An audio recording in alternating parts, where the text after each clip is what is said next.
Hi, I'm Michael, and this is Carelifornia.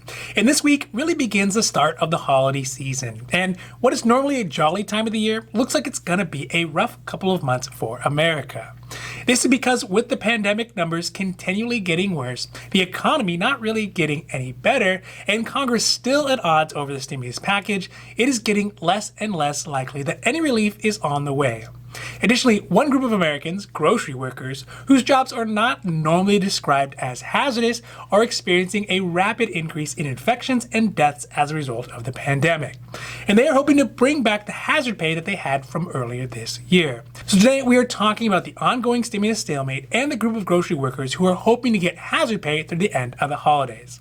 Now this is your 5-minute daily dose. So let's make this quick. But before we do that, if you like this information, if you find it interesting, if you find it helpful, please don't forget to like and subscribe. That way you can get updates when our newest and most informative videos become available. Today, let's start by talking about the growing dissent that's happening in the ranks of congressional Democrats.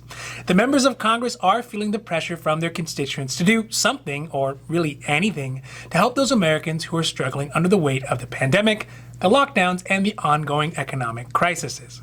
At this point, the Republican Senate under Mitch McConnell has only been willing to pass a stimulus bill that's around $500 billion, targeted relief as Mitch McConnell calls it.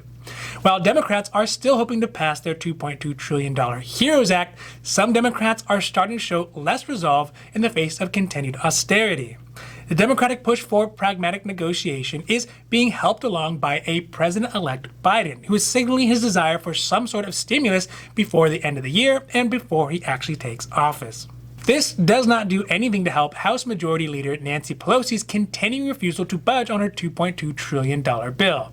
Her steadfastness and willingness to die on this hill that is the HEROES Act has not been made any better by Democrats renominating her as the leader of the House. As the standoff continues, more and more Democrats, seeing the future president on their side, are starting to waver in their demand for a HEROES Act or bust. One Democratic Senator, Chris Coons out of Delaware, said he'd be willing to back a relief package that is actually less than $2.2 trillion. Another Democratic Congressman, Steny Hoyer from Maryland, said, "I just hope that we can get an agreement. It may not be everything that everybody wants, but at least we can get some significant relief out to the people." End quote. This is followed by Democratic Senator Dick Durbin from Illinois, who said on CNN, "Let's get something done that is significant. Do what we can achieve now." End quote.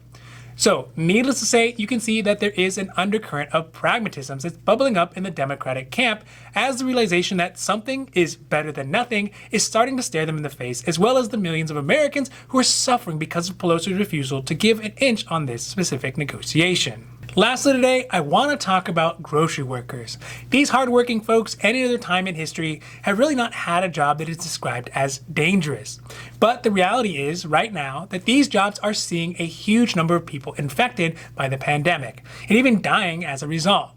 This is why their union, the United Food and Commercial Workers Union, that's the UFCW, is calling for major grocery stores like Kroger and Safeway and their subsidiaries to reinstate the hazard pay that was previously available for workers earlier this year. According to the Washington Post, a minimum of 131 grocery workers have died from this pandemic, and countless others have been infected by the virus. With the holidays rolling around and the increased amount of traffic in grocery stores, it puts these workers in even greater peril. Despite all of this, despite the risk, major grocery stores have seen a 39% increase in profit over the last year, but have only increased the average pay of their workers by $1.11 an hour. It makes sense in this specific case, in this specific time, under these specific circumstances, that grocery workers really should be compensated extra for the risks they are being forced to take. Looking at this whole situation where Democrats have a majority in the House and the Oval Office, while Republicans hold on to the Senate, is likely to be a preview for the next 4 years. There will be countless progressive proposals put forth and passed by the Democratic House, with an eventual President Biden cheering on the bill to get to his desk, only to be smashed to pieces by an even more deeply entrenched Republican Senate. It was difficult to get anything progressive passed even when the current President Trump was cheerleading for it. But with a Democratic president and a Democratic House, the Republican Senate is only going to dig its heels in deeper and compromise less.